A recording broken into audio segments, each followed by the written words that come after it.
Dream Tower Media presents The Literary Wonder and Adventure Show, hosted by Robert Zoltan, with Edgar the Raven. Howdy do.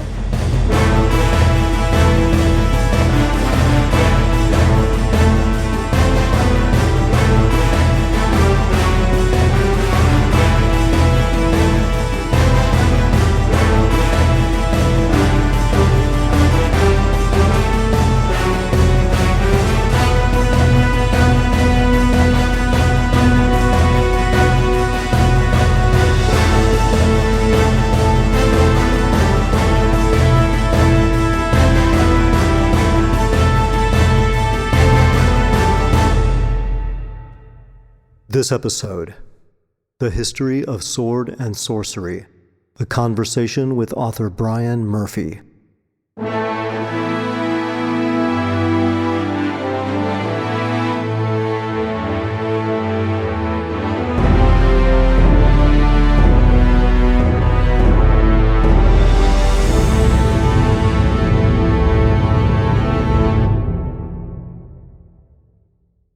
Hey Edgar, you've read the first book in my Rogues of Merth series, right? I loved it. Ah, thanks, pal. So I read Brian Murphy's book about the history of sword and sorcery, and I'm trying to figure out whether or not Rogues of Merth is sword and sorcery. Well, there are swords and there's sorcery, so why not? Well, you could say that about Lord of the Rings, too, and that's not sword and sorcery. What is it? Hatchets and hobbits? Probably high fantasy. I suppose some of the Rogues of Merth stories are sword and sorcery, like Delta of the Damned. Ah, that story made me itch. Yeah, maybe that story is more like mosquitoes and mangroves. What does it matter anyway? Well, that's a good question, pal. I think to a writer it doesn't, but it seems to matter a lot to readers. As to why, I'm hoping our guest Brian Murphy will help us get a little closer to that answer. He wrote a wonderful book on the history of sword and sorcery called Flame and Crimson. And I'll bet that's him now. Flashing red light, it's showtime. Hello, you've reached the Edgar the Raven, Dream Tower speaking. Edgar the Raven speaking, we've reached the Dream Tower. Hi, Edgar. This is Brian Murphy, author of Flame and Crimson. Hello, Brian. Hey, Brian, how's it going? Doing pretty well. Good to hear from you, man. Yeah, absolutely. Thanks for having me on the program. Absolutely, it's a pleasure to have you, and I'm looking forward to discussing your book, Flame and Crimson, which I finished reading a few weeks ago. And I tell you what, it inspired me to make copious notes. I pretty much had the beginning of a book from reading your book because it raised so many questions in my mind and brought up so many issues about fantasy writing, about genre. And so we'll try to, the time we have, it could fill hours, but we'll in an hour or so we'll try to discuss these things. And I think the best thing is to start with just a kind of abbreviated version of the history of sword and sorcery, just to give listeners a taste for the book and to set the basis of kind of show the core of what is sword and sorcery, how did it start. But I just realized I have a different question first. My initial question is, what inspired you to write the book? How did you make a decision to write a book, which is a pretty big undertaking for a nonfiction book like that? It is. Well, first of all, yeah, thanks again for having me on the show. I'm a fan of your podcast. And oh, thanks, man. And I'll send that $10. I'll send that $10 in the mail. Thank you. You have my address. But that's such an old joke. So I... Oh, wait a minute. Hold on. What's that? Oh, Edgar just wants to say thanks. Thanks a lot, Brian. All right, get out of here, stupid bird. Well, first of all, this is my first book, and hopefully not my last, although sales may dictate that, or critical reviews, I'm not sure. But, I've been a writer really my whole life, and certainly my whole professional life, but principally of nonfiction. I was a former journalist. I actually was a sports editor for a small family daily-owned newspaper for several years. Oh. I currently work for a healthcare publishing company. We publish a lot of, medical and medical coding related materials. Mm-hmm. So, done a lot of writing, and around 2007, really got involved with doing more from stuff from my interests, which have been sword and sorcery traditionally. I tell a story at the beginning of Flame and Crimson how I discovered Robert E. Howard in the pages of a black and white illustrated magazine. I hesitate to call it a comic book, but it was called Savage Sword of Conan, which is probably fairly familiar to listeners of your show. And really had a lifelong interest in this subject. And again, around 2007, I don't know what prompted me, but blogging and blogs were popular on the internet around that time and very easy to get into. I still maintain a blog called The Silver Key, which folks might want to check out. But I started that blog around 2007 and was using that platform to just kind of think out loud about sword and sorcery, and fantasy fiction in general, as well as some of my other interests, heavy metal, just Dungeons and Dragons and role playing, all of my various interests I kind of dump onto the Silver Key.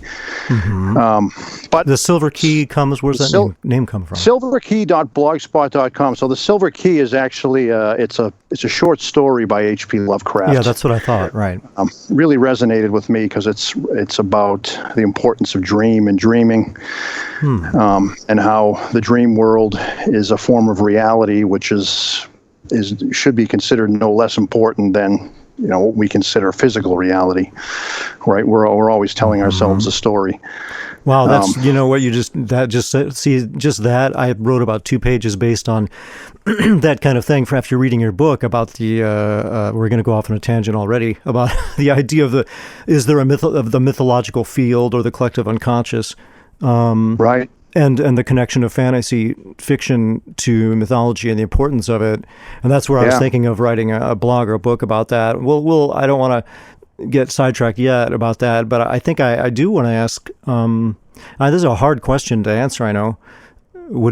For me, it would be connected to what we just brought up there, I think, in a way. And that is, so what moved you? How old were you when you read The Savage Sword of Conan and then subsequent things? It's a hard question even to formulate. Why does it mean so much to you? Why did it move you inside, stir something inside you, make you imagine imagine the world itself to be a more fantastic place than you first suspected? Or maybe you already knew that as a child, and then you kind of start to lose it, and then you have to get it back. Well, that's a great question, and certainly I don't know if I could answer it fully, but hey, I picked it up. I think I was 9 or 10, maybe 10 or 11 at the time, quite young. And, at that age, you're struggling to figure out who you are. You're probably feeling a little bit powerless in the world as well. And you're just starting to change from a child into an adolescent or into an adult. Right. And just something in those stories, you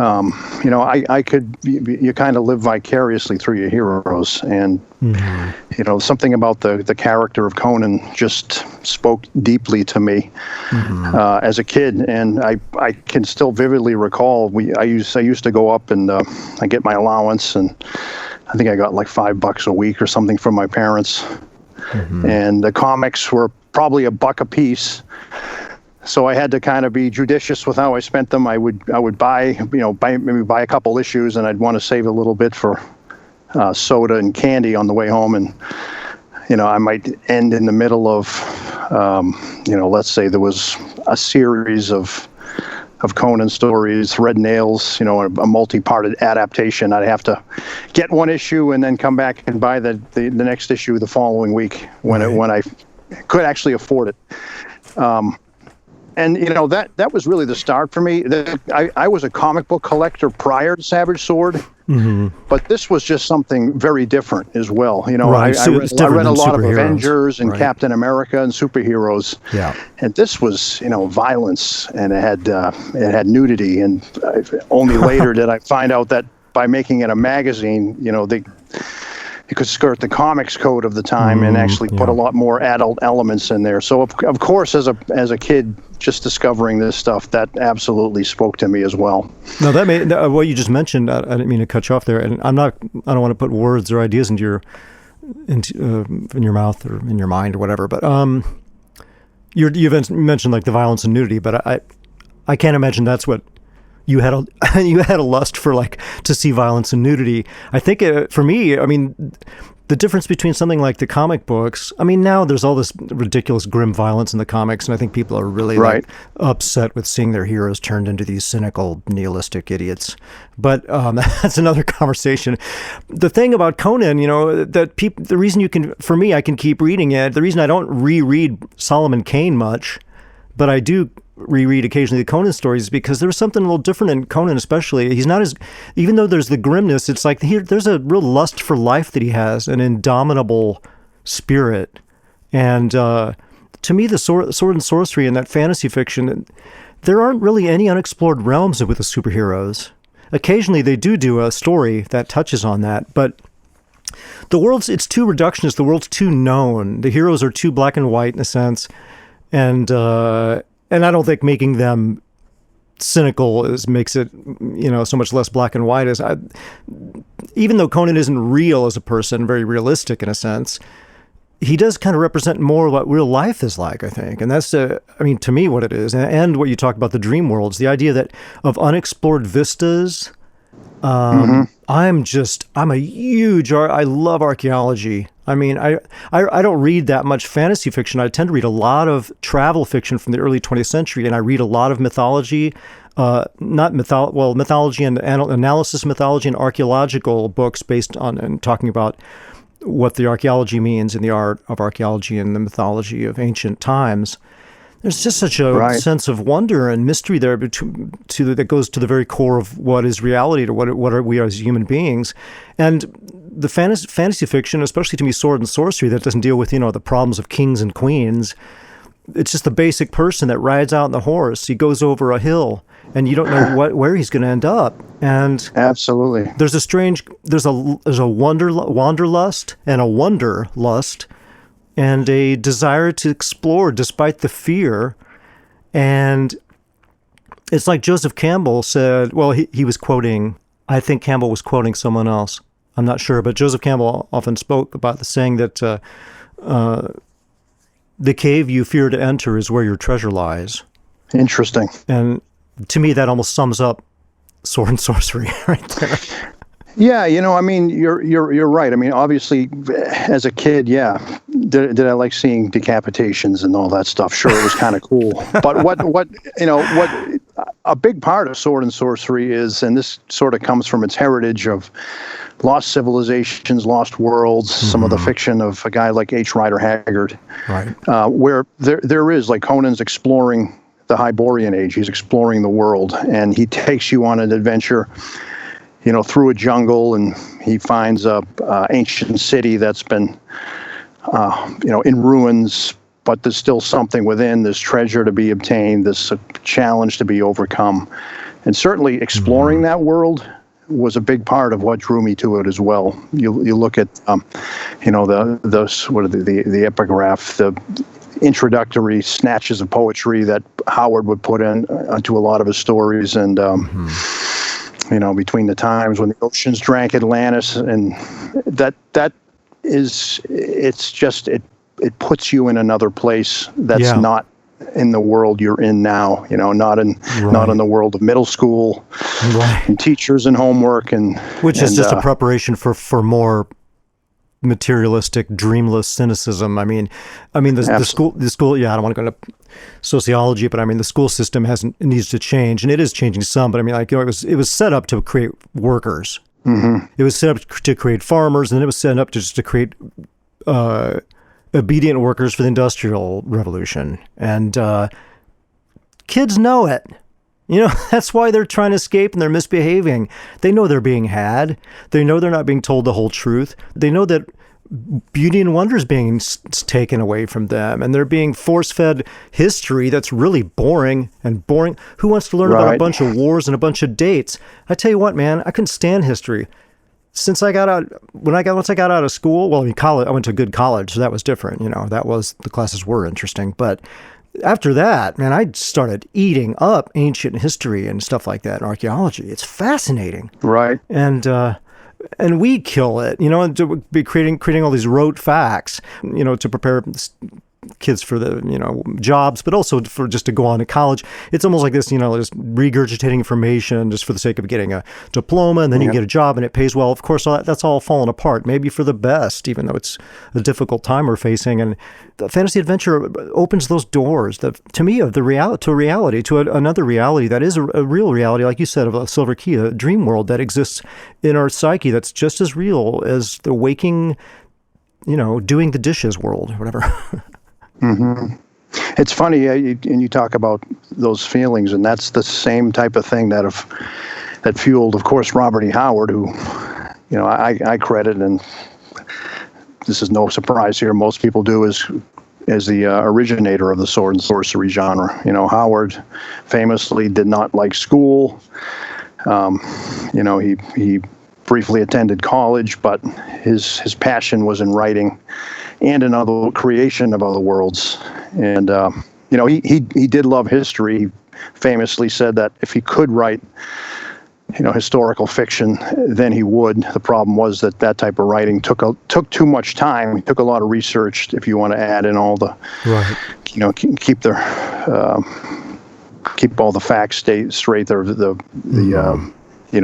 type of arms and armor and politics and dates all had to line up to write that type of fiction, which is why one of the reasons why he turned to fantasy and to sword and sorcery. It was a better market, and he had the reality of having to pay the bills. Well, and also there were enough magazines that it's not like now. I mean, I can't even. Once I've sent a Rogues of Merth story to 2 or 3 places, it's like there's no place to send it.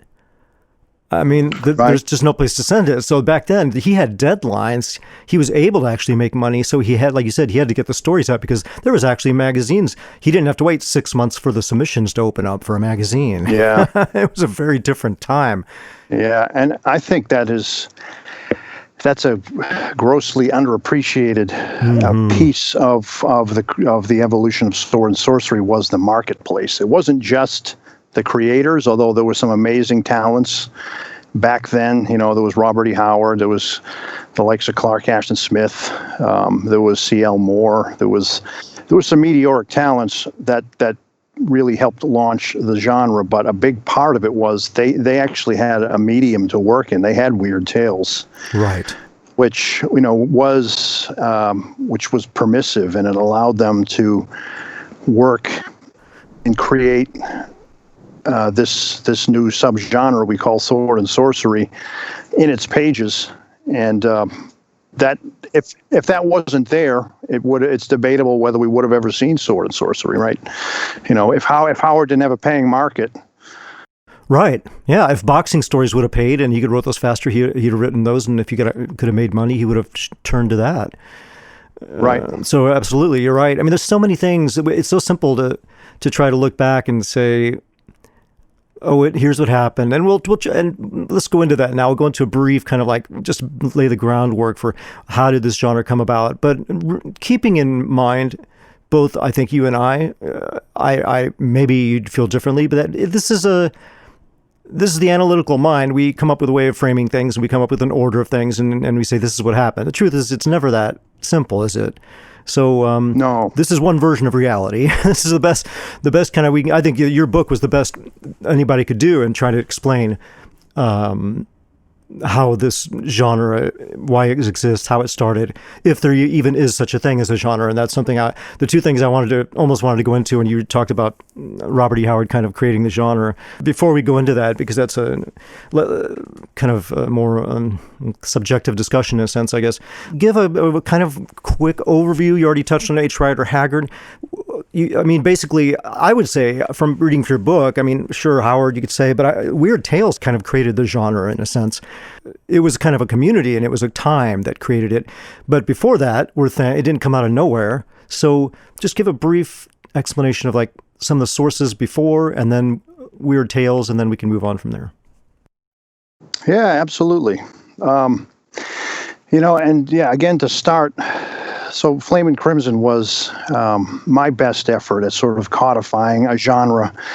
And there really isn't one right answer, right? Because no one sits down and consciously says, look at me, I'm creating a genre, and here are the ground rules. Like, Right. the evolution of a genre is very complicated. You have writers that, genuine artists that are working to write something new, and there's no name associated with it. There's no, they're not consciously writing in a genre and saying, hey, look at me, I created a genre. Usually that's folks like me, often decades later, that put a name to it. Yeah. So, I mean, with Sword and Sorcery, I mean, you can go all the way back to the beginnings, and, some people will talk about everything from Arthurian literature to Gilgamesh. I think Sword and Sorcery is a little different. Really it started, I think the principal sources are, we talked a little bit about history and the importance of history. There was some historical fiction authors working in the likes of Adventure magazine. You had Harold Lamb, for example, working in historical fiction. And you had Talbot Mundy, who wrote Tross of Samothrace, and you had some folks that were writing sort of, masculine, two-fisted adventure fiction, but very much firmly rooted in history. So, Roman history, or the Cossacks, the Mongol hordes, stuff that is directly part of history, romanticized and different versions, and certainly very swashbuckling in nature, but it lacked the fantastic element. Mm-hmm. Robert E. Howard was a big reader of this stuff. He read a lot of these authors in adventure where it was first published, and again decided that at one point, and Robert E. Howard published a lot of historical fiction, but decided that it was a tough market to crack, and it took a lot of time. And he had neither. He was writing in the Great Depression. Mm-hmm. He was trying to make a living and convince his father that he could write for a living, and there was a ready market in weird tales. So what essentially he did was took some of these historical grounded stories that he enjoyed and inserted some of these fantastic elements in them. I guess here I'd have to pause and mention some of the sources I used for writing this book. One of which was it's called Kull, Exile of Atlantis. Kull is generally regarded as the first sword and sorcery hero, mm-hmm. and Howard wrote a story called The Shadow Kingdom, which appeared in the 1929, I think it was the August 1929 issue of Weird Tales. That's generally ascribed to be the first sword and sorcery story ever published. And that story, so his creation of Kull was sort of a quasi-historical figure called Amra. There was a hyphen in there, AM-RA. He had written a story that never was published in his lifetime that involved this character, Amra. Mm-hmm. And there was a minor character in that same story called Kull. And Amra was sort of rooted in historical Atlantis. Now, when we say historical, we don't know whether Atlantis was an actual place. Probably was not. But in Howard's era, in the 1920s, it was still generally regarded as perhaps historical. There was a lot of authors, historians at the time, saying that Atlantis was an actual place. Gosh, I can't remember the names of a couple of these guys. There was a British folklorist, Lewis Spence, wrote mm-hmm. The Problem of Atlantis in 1924. There was this Helena Blavatsky, who was a theosophist. Mm-hmm. Yeah. And so they were very much of the opinion that Atlantis was an actual place. So Howard was sort of writing this quasi-historical figure. Mm-hmm. Eventually, he dropped this figure, Amra, for this character, Kull. And I have to here again credit. There was a guy, Howard historian Patrice Lunier. He's a French gentleman who wrote an essay in this Kull, Exile of Atlantis called Atlantean Genesis, where he really describes this process of when Howard dropped the historical element, created this character Kull, put him in a fictional world of Volusia, which is sort of a pre-cataclysmic era to the Hyborian age of Conan, and started creating this character set in really deep history. It may as well have been fantastic. It is tied to our own world, but very loosely, and created a story called the Shadow Kingdom. And that was sort of what I consider the genesis of Sword and Sorcery. No, Brian, oh, sorry. Please don't forget your thought. I just wanted to put a little aside in here. Yeah. You just pointed out something incredibly important that I think, and we'll talk about this a bit more in a little bit. People don't realize how an author writes. It's very personal. And so even the idea of, that's why I wanted this discussion of the idea of a genre and Sword and Sorcery and all this, like Robert E. Howard was Robert E. Howard and nobody else was Robert E. Howard. So when you base a genre of one person, it's almost like the genre ended when he stopped writing. I could argue, but Right. What I wanted to bring up was, would Howard have ever created this stuff? Obviously, the answer is probably no. If not for Madame Blavatsky and the gentleman you talked about. I mean, it wasn't just Madame Blavatsky. The idea back then, just like with Burroughs and Mars, he never would have wrote those Mars novels unless they believed that Mars was habitable and there were canals and there had been a civilization there. Yeah. If the idea of Atlantis, Homer started, that's where we have it from. He didn't start it. We got it from him. That's a huge part of it too. Without the idea of Atlantis and then these other people building on this idea of Atlantis, right, and searching for Atlantis, and it was a spiritual thing with Madame Blavatsky, if you want to call it spiritual or metaphysical, and it was the idea of the lost civilization having some kind of occult meaning and all this. Mm-hmm. But that's what people they think, and they just look at Robert E. Howard, he created this and that. It's like, well, it's just like the stories I write, they're based far more on nonfiction than I read. Right. So it's just a huge part of it that people don't take into account, I think. Yeah. No, these artists aren't working in a vacuum, and they're reading a lot. There was a lot of, Howard's sources they're deep. He was extremely widely read, even though he, of course, died by his own hand at age 30. It's amazing how much that he read and how much that influenced him.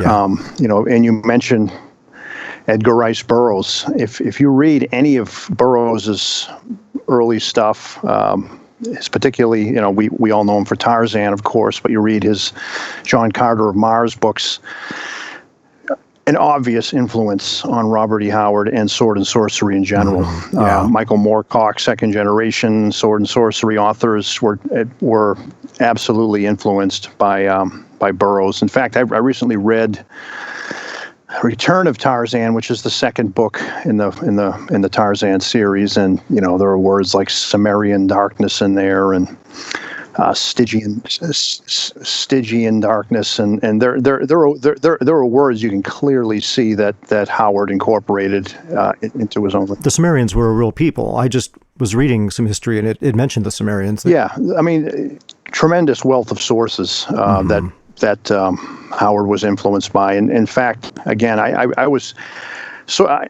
Sword and Sorcery is more of a modern 20th century creation, but it does have some ties to even the older literature. I didn't spend a lot of time in Flame and Crimson on this, but one of the aspects I felt strongly about, I probably stuck my neck out a little bit far in the book, was Icelandic saga and Norse myth. Mm-hmm. A lot of these Sword and Sorcery authors, I mentioned Howard obviously, but you look at Fritz Leiber, who we'll probably get into, and even Michael Moorcock, all explicitly mention Norse saga as being a direct influence on their writings. They were steeped in this type of in that mythology, and less so than the high-minded, fantastic elements.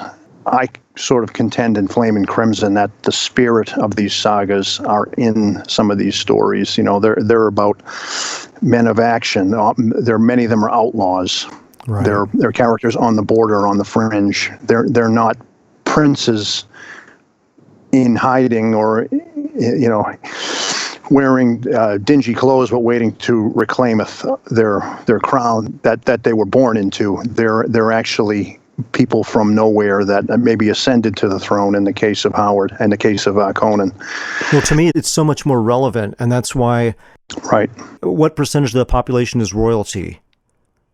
I mean, what, 0.00 something?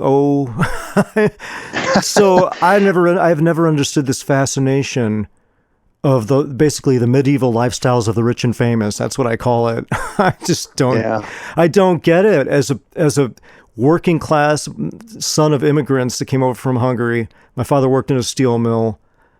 I've been an artist all my life. It's been very difficult to make a living. I've had to work jobs and everything, just like writers do or whatever. I'm a multi-artist, but I've had success. But our society does not reward the arts unless you're with a giant company and that backs you up. That's a very small percentage of artists have that kind of success. So the rest of us live a day-to-day existence that may not be. It is survival in a sense. We have a very easy life compared to even the settlers. People during World War II, anytime. I mean, people now, you don't realize it. I mean, the poor now in America would be like middle class. I mean, they'd be like middle class people or rich people in medieval times, where people are living in the street, tossing, living in streets full of literally, human waste and other waste. They talk about, I remember reading, and I'm not belittling the struggles of the poor now. There are people in the world now that are in those kind of situations. But any kind of developed area, life is 10 times easier. I mean, if that's even enough, 10 times. I remember I read Danse Macabre. It's the story of Francois Villon, the poet, who is one of the bases of my character Darien Vin, the poet swordsman Darien Vin in Rogues of Merth. And I remember reading and talking about people just like the basic concerns they had was like at wintertime they had to watch because the wolves came over the river, frozen river, to hunt people down. This is Paris. Wow. So life is quite different now. My point is that even though I didn't want to overstate like I've got this difficult life, but I can't relate to the concerns of a king or queen, Right. And I think that to me, it's almost like this wish fulfillment. Maybe it's partly symbolic, and I get that with the hero journey, that we all symbolically go on this quest to, rediscover our heritage or our father or mother and to come to a power that we didn't realize we have. Right. And even something like The Matrix is that. And it's also about discovering what is reality. So I'm not belittling it totally, but I'm saying most of the stuff nowadays, especially written with, it's very materialistic. And it's really just like that, like lifestyles of the rich and famous in some kind of magical world. And your basic person is concerned with how they're going to pay their rent and whether or not when they go down the street at night, if they're going to get mugged or, those kind of concerns. And that's what Sword and Sorcery is about, the basic person who, when it comes down to it, we all are, dealing with survival and meaning, trying to find your meaning in your life and heroism and courage and fear and all these basic things. And that's why it interests me. Some writer said something like they have no interest in reading a book ever where they don't understand how the main character makes a living. I forget who said it, Robert, but someone said that Sword and Sorcery was fantasy with dirt. So it definitely it's a lot more grounded. It definitely the perspective is the street level. The characters I think are more relatable. I mean, you can argue Conan. Yeah, he's sort of I wouldn't call him a Mary Sue, but he's definitely got characteristics exaggerated, but he's still a guy struggling. He's a working class guy. I mean, he's a mercenary. Absolutely. Yeah, it's different. We don't have those times now. We don't have mercenaries. It's not like the Wild West. But as Howard said, or you wrote about it in your book, that it was based on some of these like guys that came into working on the oil fields and stuff at the oil wells and those tough characters. And that drew me to the genre as a kid as well, because I like everyone else, I was reading a lot of J.R.R. Tolkien and his clones, the likes of Terry Brooks, the Sword of Shannara. And to be honest, that type of fiction turned me off to fantasy for a while. I do need to say that my favorite fantasy author is J.R.R. Tolkien, so I'm not a I'm not a fantasy snob. I enjoy some high fantasy, but I think it's a worthwhile exercise to contrast what Sword and Sorcery has with high fantasy, because there are some striking differences in those types of fiction, and they're frankly a little more appealing to me as a reader, and that was one of the reasons that prompted me to write this book as well. Was, this type of genre has a different aesthetic. It allows authors like yourself to do different things with fantasy fiction than has been, the sort of the traditional, what people ascribe to fantasy fiction. Right. There does seem to be a kind of a clear kind of storyline with the high fantasy, and it does tend to be about rediscovering some lost heritage that makes you end up as royalty or whatever. And it comes more instead of from mythology, that comes more from like the fairy tales. That's just my opinion, and the magic is kind of like very pretty often, and even if or it's perverted by someone and it's not, but it's something that's very just common to the world. And exactly. Yeah. There are rules for it. It's almost sort of like a quasi-science, or, like you look at Harry Potter, and, there are schools of magic to be learned. It's sort of commonplace and routine. And whereas in Sword and Sorcery, and this is one of the elements I use to define it, it's, magic is, I should better say sorcery is very dark. It is unpredictable. It often turns on its wielder. It's a frequent source of conflict. You have, Conan is very much fears it, and is often fighting against wizards in the pages of Sword and Sorcery. I think the first four Conan stories are pretty much what you consider iconic Sword and Sorcery, where he's engaged in direct combat against an evil sorcerer.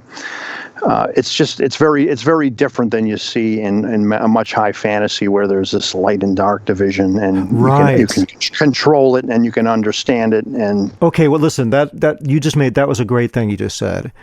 The division between light and dark, that goes back to like the Zoroastrianism before Christianity. Zoroaster came with this idea that there's evil and there's good, and there's two forces combating. That's a very simplistic and, to me, a false view of reality. And I think that's why magic is it's like the comic book, superhero comic books where you kind of didn't have as much interest in as the Savage Sword of Conan. It's the same thing. There's the good guy, there's the bad guy. It gets a little boring after a while, because it's not really the way life is. And part of us is Alan Watts, the great British philosopher, talked about that our rascality as human beings is part of what is our salt. It's what makes human beings interesting. The purpose of humanity is not to be a flawless crystal. And the trickster gods reflect this in every culture, in the Native American culture, in the Loki and Norse mythology. He's not evil. He's walking the line between the two, and sometimes he's on the side of the gods, like Loki is, and then other times he's on the side of the frost giants. So that's more what's going on in our dream world. Going back to that, when we have dreams at night, it's not good guy and bad guy. We are all inside us psychically, this mass of paradox, contradiction, good and bad. That's what makes up a human being. And so, if I can continue just a little bit, unless you want to make a comment on that, I just want to talk about magic. Yeah. A little bit. Okay. Well, Tim Powers said something. The author Tim Powers said to me, I was telling him that I really loved On Stranger Tides about how the magic, how they would have to pierce their hand with this thing or whatever. It was just painful. And he said, I feel that magic should always have a price.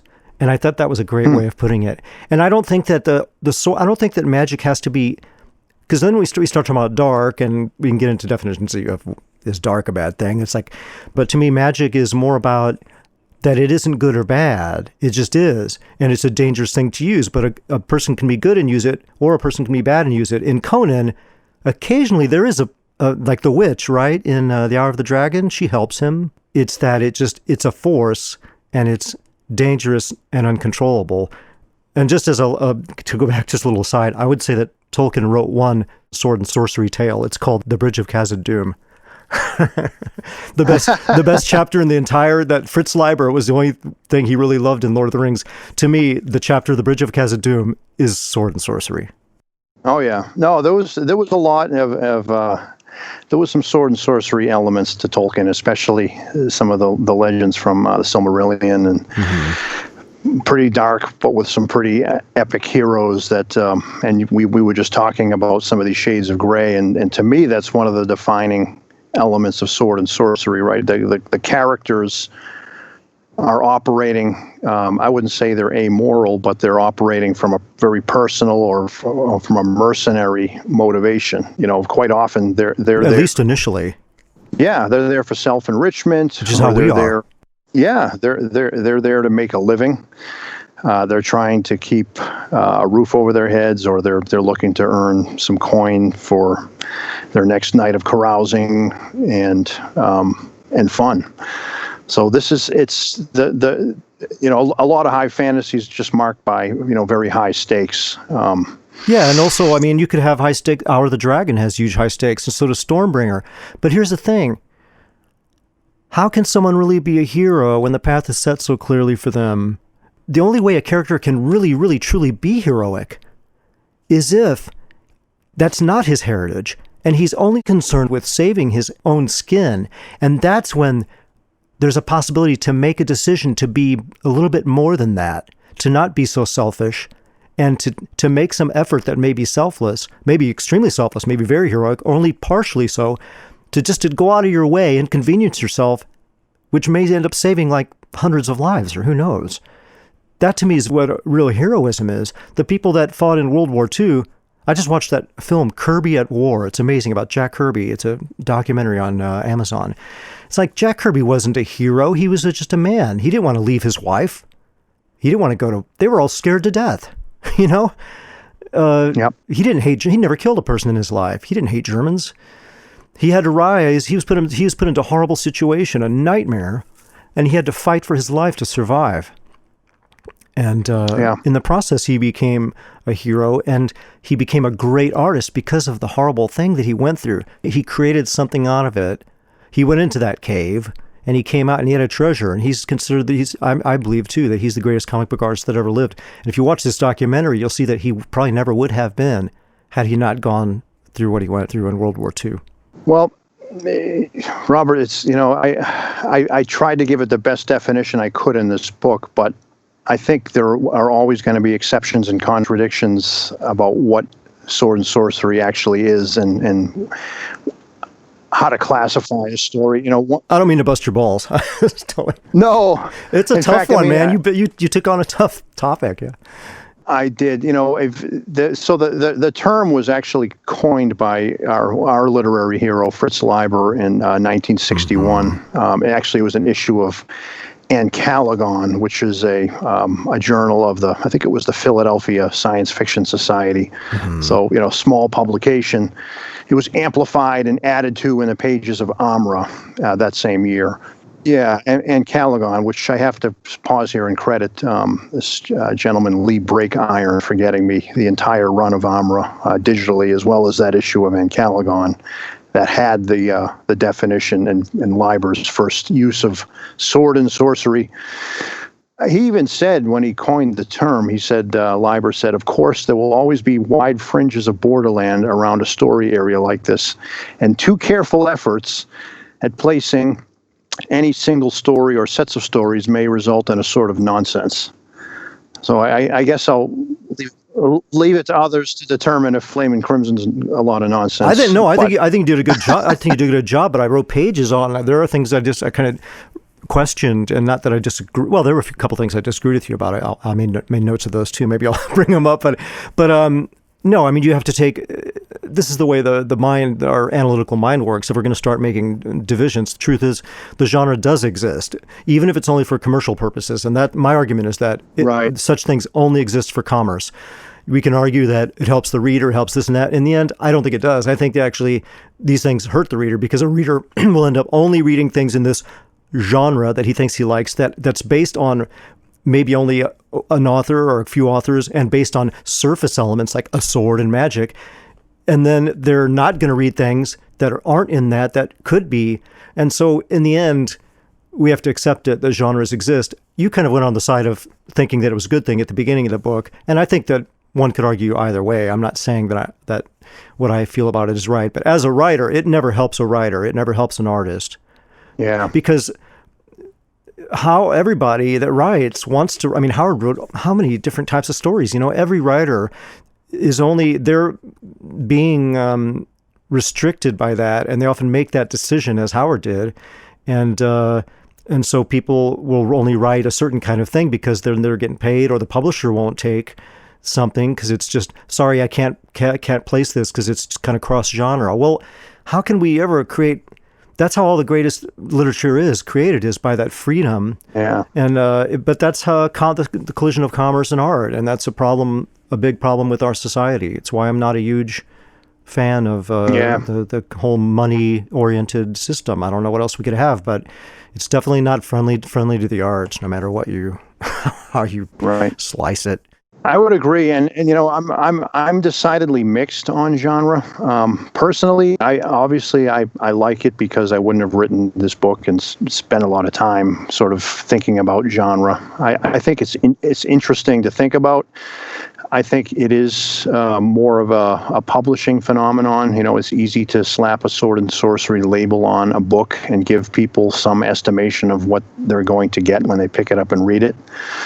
But I do think it can lead to things like genre ghettos, and Sword and Sorcery certainly has its share of that. If you look at some of the authors that came along, and not to dump too hard on these guys, because I think they've written some good stuff. But you look at Lynn Carter's Thongor stories, which are very, very derivative of both Howard as well as Burroughs. Or you look at Gardner Fox, or you look at John Jakes' Brack series.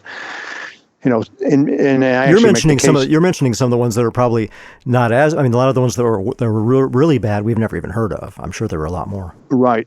Yeah, those guys were at least, they could tell a story and tell a compelling story, and enough to be, have book deals signed and be published in mass market paperback. So, and I enjoy a lot of those stories, but you can't say that they're not derivative, because. And it did, like, as you say in the book, I mean, that caused the collapse of the genre. I just want to go back really quick because I do want to discuss that specifically, but I wanted to add a little aside or other contrary point of view to what I said.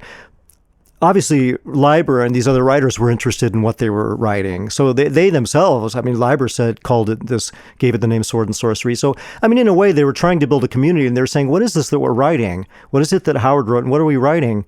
So I'm not blaming completely, I'm not saying it's totally the publishers or commerce. The authors themselves, they were trying to create an inclusive, probably a community that they could build on.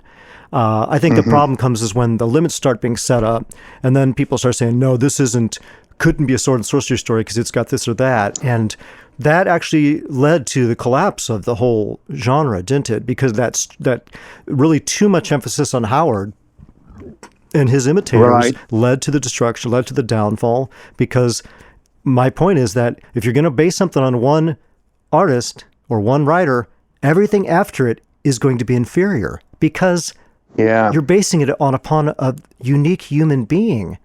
So how can anyone, even Carl Edward Wagner, an incredibly talented writer, and some of these other, they still, like he said, you read another story, no matter how well written, if it's not Howard, it's not Robert E. Howard, it's not Conan. Right. And so it's set up for failure. There's no way, unless you bring in Leiber, Vance, where it's really stretching the borders, the boundaries, and Vance and Leiber and Moorcock being in some ways very almost opposite of Howard in ways. That to me is what really allowed this to survive the collapse, which was created by too much idolization of Howard, too much of a desire to cash in on Howard, especially.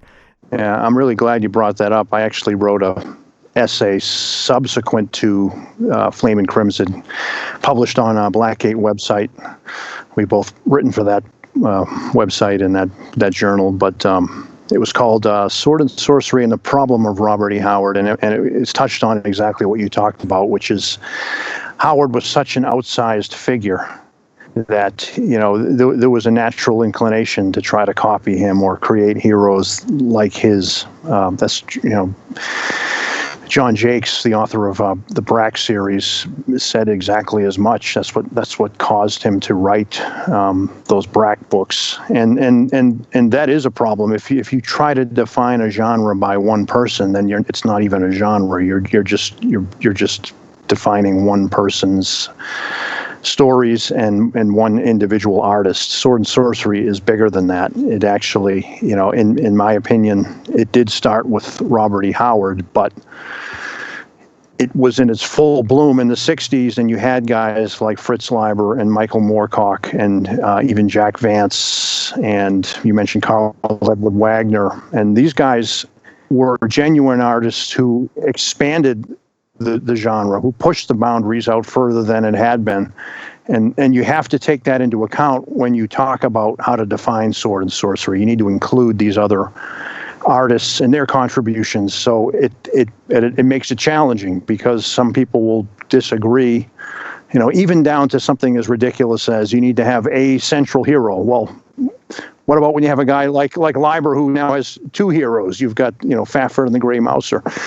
Is that sword and sorcery? I mean, once you get down to those type of arguments, it's ridiculous, and I think it's that really hurts fantasy fiction to me. It limits it limits it and creates too tight of a circle, and you're left with a stale genre. And frankly, that is part of what happened and led to its downfall. I do point to some other factors.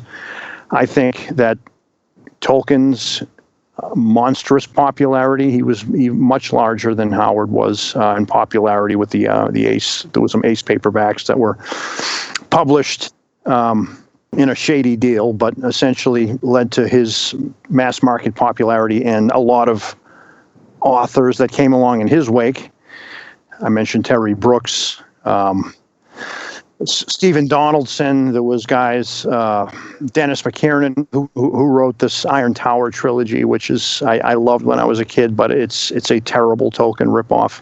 But if you're a publisher and you have the opportunity to publish 3, 5, or 7 books in a series and make a lot more money by hooking in potential readers that have to buy multiple books, all of a sudden these high fantasy series became very prominent, and they choked the bookshelves in the 80s and sort of ate up all of the breathing room from Sword and Sorcery that was so popular a decade prior. Yeah, they choked the bookshelves and then they choked the readers eventually, and that's the problem with a short-term vision.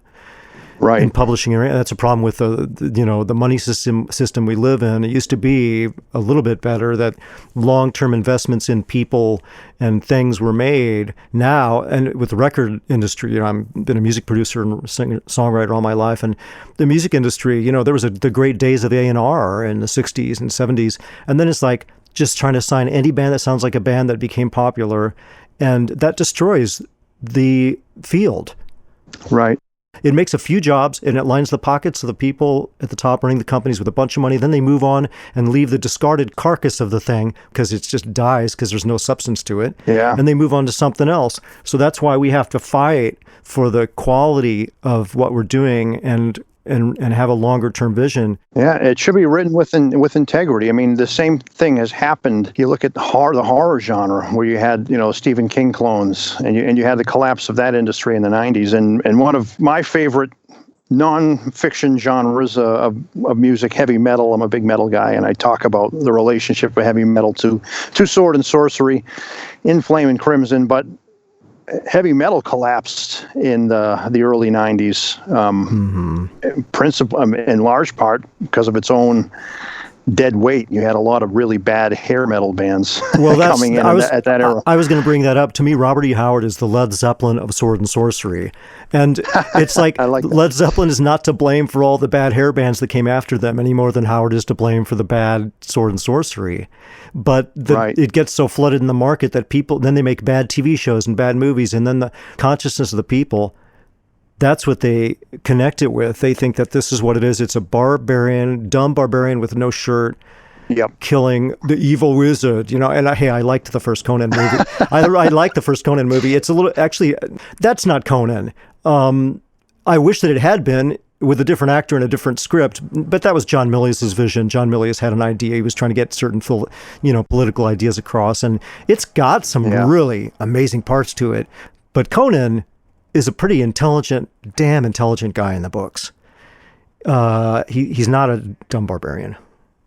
I think Conan the Barbarian is a great film, and I think it's a great sword and sorcery film, but I don't think it's a great representation of Howard's character at all. No, not even close. I think you wouldn't have half the antagonism toward that movie if you just changed the name of the character and made it about something else. I do think it's a great film. It's got a lot going for it. Bears repeated watchings. It has the best cinematic score in history. But don't get me started on that. On Basil Polidorus, he should have won the Academy Award for that. It was a disgrace to me that he. Oh, absolutely. I think that actually is in the top 100 film scores of all time. It's way up. Yeah, it's sweeping, romantic, and that's what I think. That's the thing. Again, pigeonholing something too much. Sword and sorcery to me. I mean, the stories I write very much they're very romantic and they're very touching at times. Yeah. I don't think that, I think that it's the possibility of the genre of fantasy adventure. I could write a whole book on it. I've actually started. I don't know if I'll ever be able to finish a book about it, but I wrote several pages, and just the connection to myth, our deep mythological heritage, and to the questions that are at the very core of what it means to be a human being, to live on this planet. Our natural environment, the dream world in our minds, the deep psyche we have, the mind of a human being, which is so much deeper than the waking mind. Mm-hmm. I think that fantasy stories and fantasy adventure stories can address that in a way that a story that's being restricted to not allowing any magical or any unexplained phenomena enter. That to me is very false. The modern literature that kind of started with maybe The Great Gatsby or something, to me it's a very false world. I think that if you want to write just about the postman and he's depressed and has a dead-end job and he's not in love with his wife, so he has an affair and everything goes horrible at the end. You know, if that's what you want to write, that's fine. But to say that's the end of the story, nah, that's not the end of the story. It's not even the story of really what's going on, because what's going on is this deep world inside the postman's mind or whoever. Yeah. And maybe all this stuff's happening because he's disconnected from nature, disconnected from these primal things that our ancestors were connected to. And that's why they did these dances and they made these unbelievable cave paintings that are as good art as Picasso created. They had a deep connection to the goddess, which was a indefinable force that encompassed life, death, and regeneration as three unified things. And so our modern culture, we are the barbarians. I think that what Howard maybe was saying a bit, and I kind of agree with him in this sense, though his definition of it may be, in my opinion, a little limited and a little bit pessimistic, this idea of barbarism being man's natural state. Well, if you look at old Europe, 6,000 BC to 4,500 BC, that was an advanced civilization that had amazing statuary and art, and there's no trace of any war, weapons, glorification of violence. Those people are not barbarians. We're barbarians. We have amazing technology. We have it's the worst combination. We've lost a spiritual wisdom. It's not completely lost. It exists. I think maybe it's spreading. I mean, it's still there to find it. But for the most part, we've sacrificed and forfeited the spiritual heritage for advancement in the material world and trying to control nature as something separate. Yeah. And we end up with such unbelievable advanced technology that it's almost like magic. Yet our wisdom is inferior to the ancients. And so we're walking around like spoiled children with atom bombs in our hands. Yeah. So, it's a great point. And I would say if people take away one thing from this for additional reading, there is a great 2-volume series which I used considerably in the book. It's published by Hippocampus Press. It's called A Means to Freedom. the letters of H.P. Lovecraft and Robert E. Howard.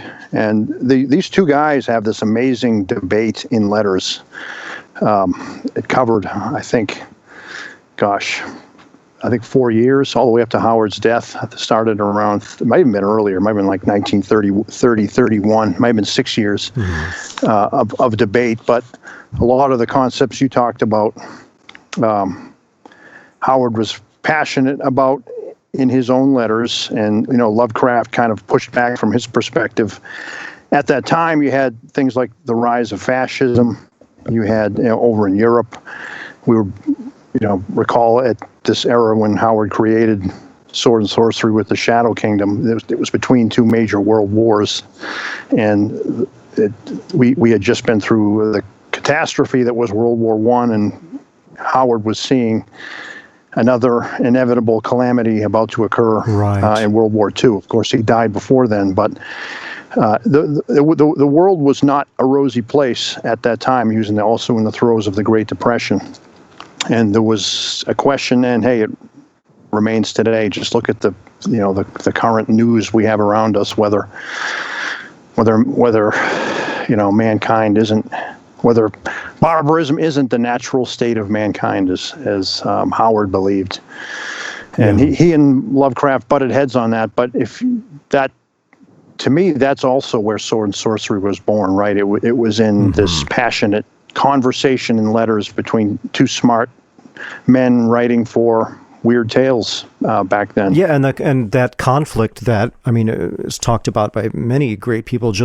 I wish that Howard had lived long enough to read the works of Joseph Campbell, because Campbell and C.J. Young, that's the thing, is the conversation they had from the excerpts that you give in your book is least interesting when it's very surface and it's talking about kind of Lovecraft for the government, Howard against it, or whatever, because it goes much deeper than that. The real thing that's going on is that balance, or that contradiction in man, of trying to find that balance between using this amazing mind that we've been given, but not losing touch with the animal that we are and the natural environment, which we are an integral part of, not in any way separate.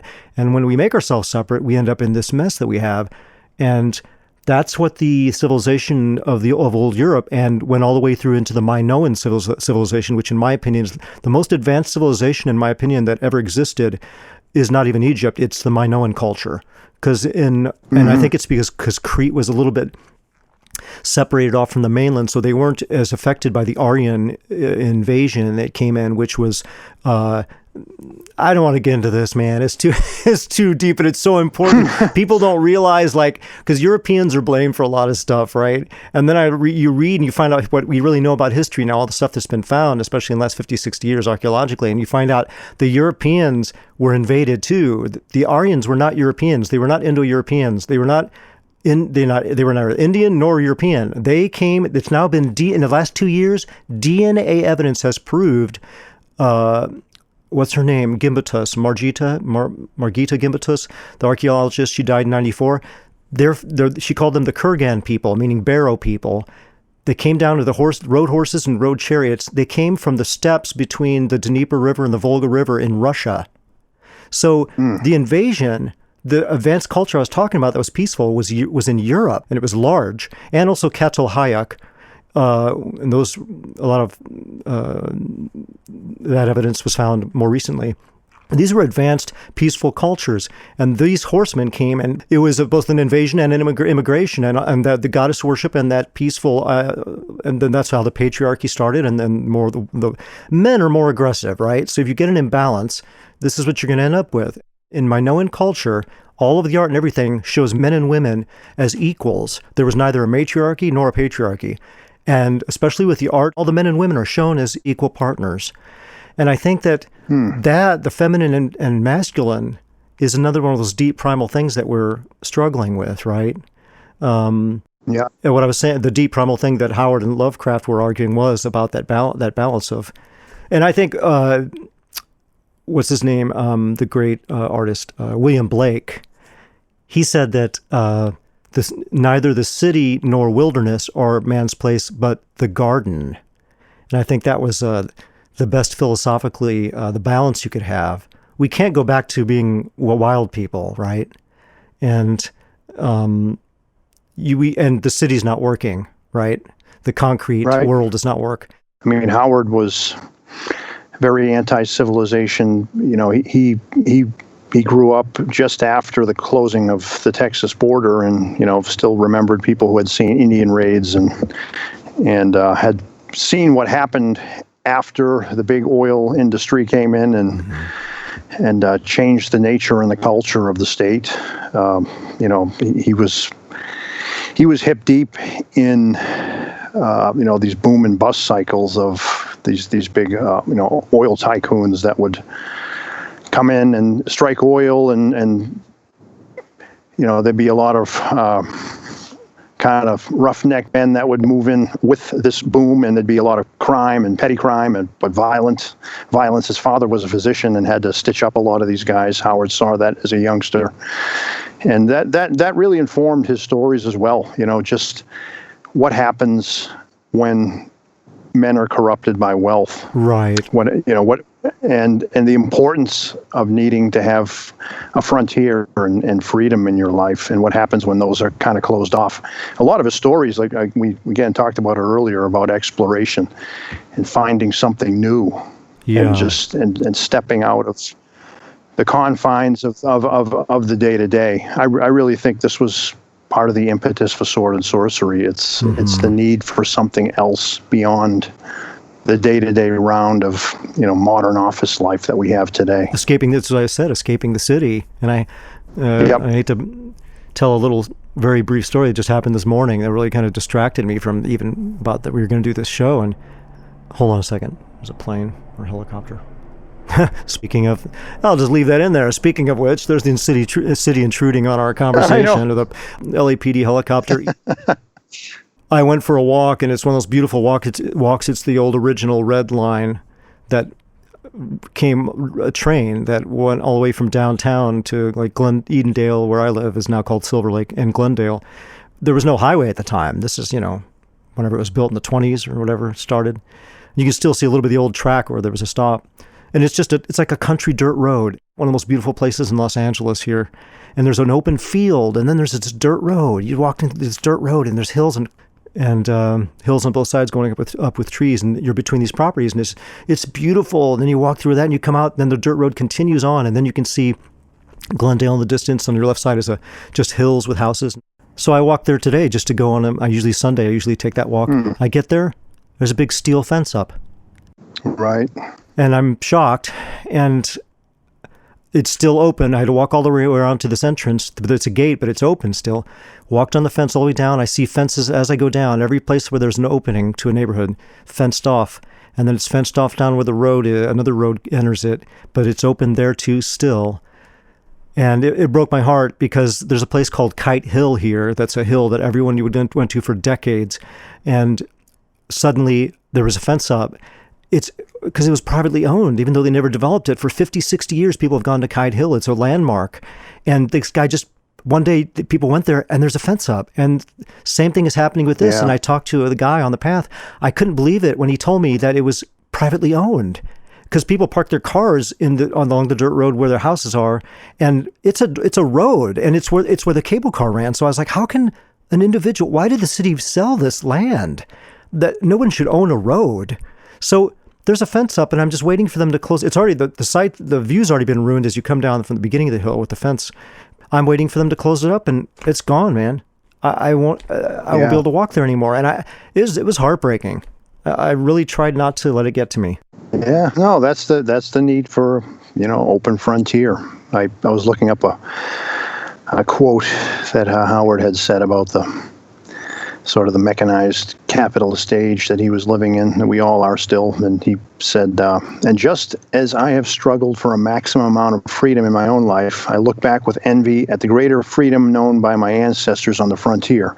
Hard work, certainly they worked hard, but they were building something, making the most of opportunities, working for themselves, not merely cogs grinding in a soulless machine, as is the modern working man, whose life is a constant round of barren toil, infinitely more monotonous and crushing than the toil on the frontier. Yeah. That's the stuff that makes his art genuine and has made it last. God, what are we going on?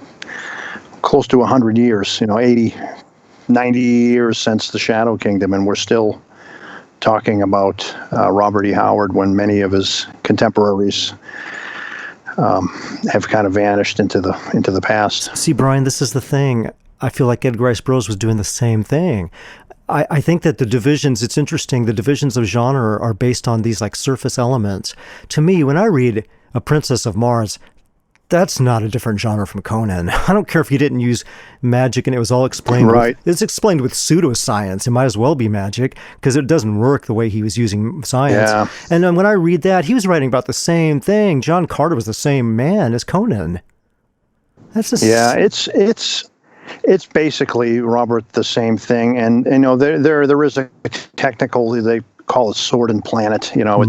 But I mean the spirit of that type of fiction is the same. Now, one of the guys that helped me a little with the book, his name is Morgan Holmes. He's done a lot of work about Sword and Sorcery. He's more of a historian than I am when it comes to this stuff. But he basically said that Sword and Sorcery, even though it was kind of a dead period in the 40s and 50s, it was still being written. It was just wearing the guise of Sword and Planet. There's very little that distinguishes Edgar Rice Burroughs, John Carter of Mars from Howard. There are some differences, and we can you can certainly play with those. But yeah, there's differences in every book and author. I could create a genre out of each author pretty much. And when I read C.L. Moore's, I have the collection that has the Gyro of Jory and the Northwest Smith stories.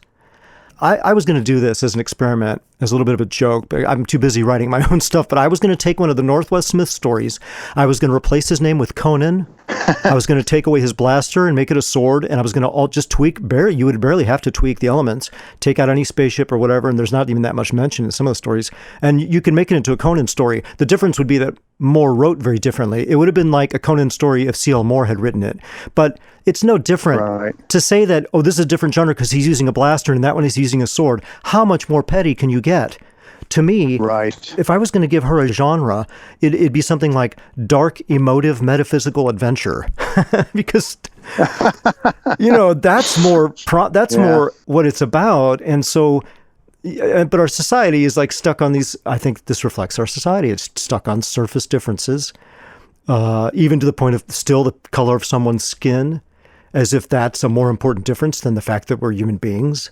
And all the deep things we have in common to bring it to a modern issue. I think if you draw circles around this stuff, Sword and Planet is real close. Planetary romance, very close with Sword and Sorcery. Where you get further out is some of the hard SF. This literature of ideas. Like you look at something like Dune. Or, sure, absolutely. Arthur C. Clarke's 2001 that are really about. Yeah, see, the thing is, hard science fiction. That I would talk about Dune as being a little bit different because it's very mystical. Yeah. Some of the harder Arthur C. Clarke, even Arthur C. Clarke with 2001, that was on the point of being transcendent, the evolution into a godlike being. So I think the best science fiction does it does do a different thing. I'm not saying it's like Sword and Sorcery, but I think that good science fiction, the stuff I love, Alfred Bester, like maybe Dune and some of a few of the writers, and Philip K. Dick, people who wrote what's considered soft science fiction, they were dealing with what is reality, what is the human mind. The frontier was other planets, because there's no frontier left here. Now, once you start reducing it and everything can be solved by fixing the warp engine, then you've got, to me, very boring hard science fiction. Not to knock it. If people like hard science fiction, I understand some people are really into that, and it's totally fine. I'm not putting that down. I'm just saying that is different. You're right. That's different from this other thing where we're exploring the depth of the human mind. We're exploring the difference between the Sword and Sorcery and the stuff that doesn't have any magic in it is that apart from some of maybe Talbot Mundy's a little bit more mystical stuff he wrote, mostly you're dealing with historical elements and politics and fighting and stuff. And once you get into sword and sorcery and heroic fantasy, you start dealing with the subconscious, the dream world, the world of myth. Yeah. And that's why it interests me.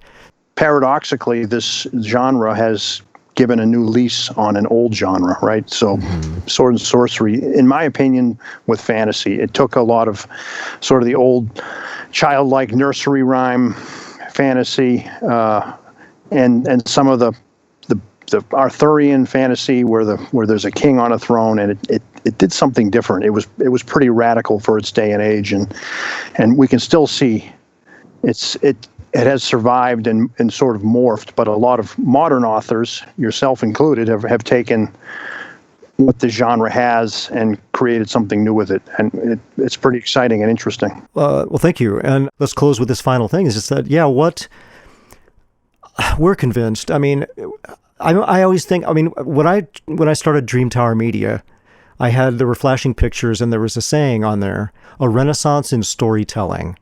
And I knew that's not something I could do on my own. But I feel like, what is a Renaissance? How is the Renaissance created? And that's created by these people and creative people doing absolutely the top quality work at a certain time when it all comes together in a certain way. And I would like to contribute to that. I feel that fantasy adventure, I try to use that term because it's the broadest term I can think of. You could have modern stuff just as much as fantasy, but we're talking more about the kind of sword and sorcery, heroic fantasy that takes place in a not a modern world, ancient world that draws upon man's mythology, and I think that's where its strength is. And also, there's nothing wrong with escape, as Raymond Chandler said. The mind needs to change its patterns, or it goes crazy. So, but it's also that desire to have a time before cars, a time before all that, where a man with a sword could defend himself, where you can't on a battlefield with a gun. And there was a possibility of heroism. I guess the question is just, so what can this genre do, and how can we? I guess the thing, I'm going to be writing an article, it's going to be coming out in Blackgate in about a week or two, and it's about the importance of good fantasy art, because I've seen a lot of shoddy art in the genre, and it really hurts it. Right. And I believe that this genre can do better, and I think that it is broad. It's a genre that can contain such brilliant authors as Howard, Leiber, Vance, C.L. Moore, and even Lovecraft to a certain extent, who had a huge effect on the genre of bringing this strange, cosmic, magical, mythological element out. I guess that would be the last thing, just what your thoughts are on that. What is its potential, or how can we bring it more to the wider public, so that, speaking now almost as a character in a sword and sorcery story who's concerned with his own survival, to make it more popular, so there's actually more magazines that pay, so writers can actually make a living, and they're not working some 9-to-5 job, and then in their little tiny bit of energy they have left in the weekend or night, writing stories so people can enjoy them. I feel like artists should be paid for their work as anyone else should. And it takes a lot of effort to write and to do art and music and all these things, and it should be paid for. So I just want to mention a couple of magazines that are contributing. Sursava, Heroic Fantasy Quarterly, Tales of the Magician's Skull, and there's some other ones, but those are the ones that I know that actually are printing real fantasy adventure and are actually paying something decent. And I'm not trying to put down other magazines that are alive that maybe aren't paying as much, or some that maybe are fantasy, but not really in the area of heroic fantasy and sword and sorcery. But I'm just, those are the three that we have to build on. I know that are contributing. Practical question, sword and sorcery type question. What do you think its potential is, or how can we make the genre more popular? Give me your thoughts on it. Well, yeah, it is still being published in some corners. Gives me hope for the genre. But I think really what's needed is, if you want to reach a broader audience with this material, I think you need to make the case for it. I try to do that with Flame and Crimson, but really, how does this type of literature connect with the real world and ourselves, and what does it have to say about human nature? I kind of argue in the book that, sword and sorcery is pure entertainment. And there's nothing wrong with entertainment, and we need to be entertained as humans. Frankly, it keeps us sane. But I would hope that people that maybe have explored this type of material in the comic medium or in films will turn back to the source material and to new writers as well. But really, there are some underlying ideas in Sword and Sorcery that I think are timeless. And we talk about, truth. Yes, these stories are, they're obviously fiction and there's fantastic elements, this stuff that never was. But when we talk about things like civilization versus barbarism or fate versus free will, I think Fritz Leiber had a lot to say about that in his stories. Things like, are nations at the strongest when they're young and possess sort of a warlike spirit, and are they ultimately doomed to collapse? Is the United States, for example, on its back nine? I think I think these stories address those issues, and I think they have broader relevance. I'd like to see this type of material given greater emphasis in the schooling system. Frankly, it's part of our literary heritage. There's a lot to be said about truth with a capital T when they talk about what it means to be a human being, right? And what is the ultimate fate of our society? Right. These stories have a lot to say about that. And amidst these fantastic elements, there is a truth to be found in these stories. Yeah, because truth and fact are two different things. Absolutely.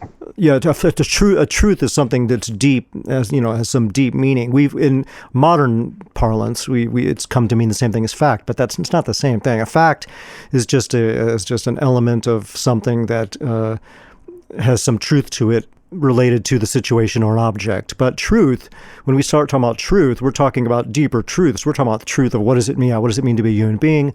What is the truth about civilization?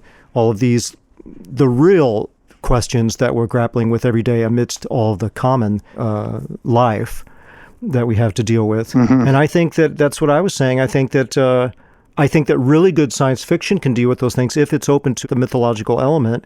And I think that fantasy is possibly the best vehicle. I think that Ray Bradbury helped to prove that with his writing. He was lucky to be very popular. I mean, he was incredibly talented writer, but he also came at the right time and everything. And he had popularity, a success like a lot of writers don't get to experience. And I think that he showed how relevant fantastic stories are. He was one of the writers that helped to do that, along with Howard and Leiber and all these other, Harlan Ellison. Absolutely. I think it's very clear how vital the literature can be, and like you said, it's a matter of exposure and the perception. What I would add to it is I think we have to speak out, and that's part of what my fantasy art article in Black Gate will be about. Is like, it's not about blaming people or putting people's work down, but we have to be you have to be professional. I'm using that in the positive term, not just that being paid, but like high quality work. We can't like be lackadaisical about the way fantasy covers look, paintings, artwork, the writing itself. If we want it to have respect, if we want it to do what it's capable of doing, it has to be taken seriously by the public. And it's not going to be taken seriously if the artwork looks shoddy or the writing is shoddy. That was proven, despite the momentum that they had from Howard and those other writers, that it will collapse and it won't be taken seriously. And it is, and when I say seriously, I mean in that in a good sense, that it's a genre that can really capture something, can really communicate something to the human situation, to the human story. And I think it can really be something that enriches people's lives and opens up a sense of mystery and wonder that I think Savage Sword of Conan did for you initially. And that's what Fritz Leiber, one of the first writers I discovered in Flashing Swords series, Jack Vance, and Michael Moorcock, that opened up for me a sense of wonder that I just had never felt before, and a realization that the world was a strange place, and it makes you, it makes you happy to be alive. And that's why I don't like a lot of the nihilistic, darker fantasy stuff. It's like, I think that you don't have to have a clean-cut hero for it to be uplifting. It can be very gritty and dark, and a lot of people can die and things happen, but if it doesn't give you hope in the end, I don't really see the use for it unless you're writing a dystopian book like 1984. Right. And I enjoy some of the new grimdark material. it gets unrelentingly bleak and cynical at times, especially, Game of Thrones, George R. R. Martin, where there's just, it's almost seems to be written almost for shock value. And I think Sword and Sorcery is sort of a midway point. That's one of the things I like about it. It's not the stainless high fantasy with a hero and a bad guy. It's something in between. Yeah, I'm not sure. I think that maybe the grimdark is a reflection of the just the disappointment with our times. Right. I understand that reaction, but I do feel it as a reaction. And I think that to walk that middle ground is always the hardest.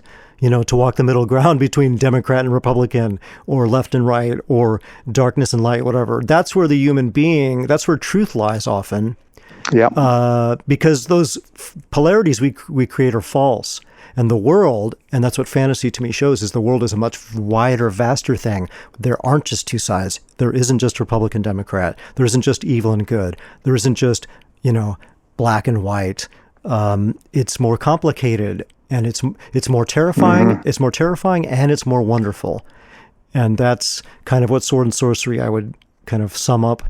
You're going to experience the beauty of wonders and terrors. I think that's a great summation of what it has to offer. Well, I'll just say one last thing, and that was there's a psychologist that he coined the term the numinous, and Campbell talked about great art opens a window onto the transcendent. And numinous, if you look it up, it means that sense of awe that can be brought about by something amazing in nature, or it can be brought about, it's just a spiritual experience that can happen. And it encompasses both the blissful wonder and terror. And I think that that's what we're facing as human beings, and what we're exploring is that reality. And I think Sword and Sorcery can do it in an extremely entertaining way. I guess that's the way I'd put it. I agree. So why wouldn't people want to read this? I mean, I get it if people aren't interested in period adventures, but look at the box office. Look at Game of Thrones and look at Pirates of the Caribbean. People love that stuff. So I think there's a huge audience. Right. And it's not flying off the virtual shelves, but I have to say, Rogues of Merth, since I put it out in November 2018, is selling steadily. I'm surprised by my book sales. Nice. I'm selling at least a book a day at this point, and I'm just going, who's buying it? I believe I've listened to one of your stories, maybe one of your audio dramas about Daron and Blue, Rogues of Merth, and I got to give it a fair shake. My book definitely casts its gaze back to the 20s and 30s, and really, I do touch on some of the modern authors, but the story kind of ends in the 80s with the downfall of Sword and Sorcery, and there's still some great work being done these days, so that'll be my homework assignment, is to read some more of your material. There you go. That's everybody's homework assignment. If you're listening, read my books. Well, no, Brian, I'm the same way. And Howard Andrew Jones, Desert of Souls. I mean, right. there is some good stuff still being written today. Absolutely. But if you talked about it, you're going to inevitably leave someone out. So I don't have a problem with you leaving that out of your book. What's happening now is we're creating the history, and it's up to us. And the less we talk about it, the more we do it, the better it'll be. And on this show, I don't deal with a lot of modern authors. And if I do have a modern author on, like Howard Andrew Jones or Scott Oden, we talk about the basis of where it all came from, because that's the core that you need to build on. And if you're just reading modern stuff, it's all going to be third hand. And that's the problem, again, with a lot of the authors, is they're not even going back and imitating Conan. They're imitating someone else who's imitating Conan. Oh yeah. So I mean, you look at Leiber. He was influenced by Shakespeare, and I mean, and we've said that Howard influenced by just a Icelandic saga. I mean, I'm the same way. I mean, my stuff. I've been way more influenced by Freya Stark, the amazing female explorer, British explorer in the early 1900s, and by Alan Villiers, the sailor and explorer and adventurer of the 20th century. That and my personal life, and I'm not talking about my work. My point is that authors, if you're a good author, you're pulling from your personal life, you're pulling from all kinds of elements. Michael Moorcock, when he wrote, he was pulling off recent science ideas. He was being inspired by rock and roll that was going on, all kinds of things. And that's what a good author does. And that's what I would encourage if any younger authors are listening to this. Reach deep back. The farther back you reach, the richer the heritage it is, the closer it is to the mythological beliefs of our ancestors that were very primal, who were just trying to understand what the moon was or what the sun was in the sky. Yeah. And that goes back to a instinctual wisdom and an intuition that the ancients had, especially around between 6000 BC to say 2000 BC with Sumeria and Egypt and old Europe. Wisdom that's had to be rediscovered after the Middle Ages. I mean, they knew the world was round, in Greece. we lost that. I mean, Columbus didn't know it. It was 1400 something. So that's it's things go in cycles. But the point is, if you want to find out the real intuitive wisdom, it's been around for a long time. Right. And there's a lot of people now that are translating that. So I think that the writers now, if we pull upon those deep sources, and we do with integrity the ultimate best work we can, and compromise as little as we can, hopefully, and then just promote the best we can in a market that's just so hard to promote in, and a system that's very difficult. Yeah, that's all we can do. And hopefully, I feel like there is a little bit of a resurgence, and the fact that I'm going to be publishing some other authors through Dream Tower Media that are of super high quality in the similar genre. That's all I can do. And you writing Flame and Crimson is your part in it. So just say again the full name of the book and where people can purchase it, and also mention your follow-up article again on Blackgate too. Sure. Yeah, Flame and Crimson: A History of Sword and Sorcery. It's available from Pulp Hero Press, which is a small outfit. I got to give a shout out to publisher Bob McLean for giving me a chance with this book. You can get it on Amazon, Barnes & Noble, any of the major book dealer websites. Also, a shout out to, I got to just plug my cover artist. I was tickled pink, and anyone who really knows the history of Sword and Sorcery might know the name Tom Barber. He did a lot of covers for Sword and Sorcery paperbacks in the 70s and 80s, principally for Zebra, but he did work for a Weird Tales revival, worked for Heavy Metal Magazine, Galileo Magazine of Science and Fiction. Tremendous artist, but shout out to Tom Barber also. I'm gonna have to do a show on fantasy art. It's a little more difficult for an audio podcast, but absolutely. I think I'll just have a site on Dream Tower Media and have a huge amount of art on there, and then do the show with talking with someone and referencing the art and explaining what good art is, because I have a Bachelor of Fine Arts in illustration, and that's what I've done all my life, and art is subjective, but there is a certain amount of criteria that can be used for what high quality is, and that's something I think that's going to help also the genre, if people understand the difference between good and bad art. And I would just suggest that people to go to museums and to read books in art history or take classes to get educated if you're really not sure about what good art is and what is not good art. And same thing with writing. Read classic authors that are great masterpieces. There's a reason they're masterpieces. I touch on the art in this book, but that could be a whole subject in and of itself. Oh, yeah. I mean, you look at, we didn't even really talk about Frank Frazetta. No, I was going to mention it when he said, when we were talking. Well, when we were talking, Michael Whalen. Yeah, when we were, I mentioned that they're mentioned in my article that's going to be on Blackgate in about 2 weeks. And good. Well, I was going to mention Frazetta's quote when people were imitating Howard and all that, and they were imitating Frazetta too, and they were doing bad Frazetta imitations, and people are still doing it to make money, and it just makes me angry. Right. Frazetta said, "Why would you want to be a second-rate Frazetta when you could be a first-rate you?" Yeah. And that's what an artist thinks. You don't want people to copy you. You want people. I mean, it's fine if they inspire you, but you got to move past that. And you start out. All good artists start out. You copy the people you like when you're really young, but don't post that on social media, folks. Don't make us sit through your process of mastering your art. Wait until you've mastered that. Show it to your family and friends. Same thing with stories. My God, anybody who's a real writer, you don't put your stuff out in public. I wouldn't put a first draft out. It's like, I don't want to waste people's time. I don't want to subject them to my work process unless they're interested, and I do it as a curiosity, But anyway, thanks again for your book, Brian. I think it's a brave Thank you. undertaking, and it's a huge thing to tackle. It could have been, you could have written volumes, and maybe you'll do a follow-up. Maybe. A lot of other things that could be discussed about it. Anyway, I hope it sells well. But folks, please pick it up. Brian Murphy, Flame and Crimson: A History of Sword and Sorcery, and you'll enjoy it. You will be edified. You'll gain a lot of understanding of the history of literature in the 20th century and the fantasy genre, and you'll maybe gain a greater appreciation for what the genre can do. And just get out there and support all the great art and stories that are being produced now.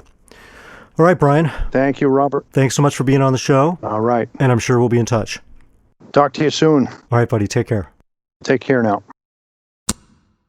So now do you think you know what genre your Rogues of Merth series is? Well, maybe. I think I can take a shot at it.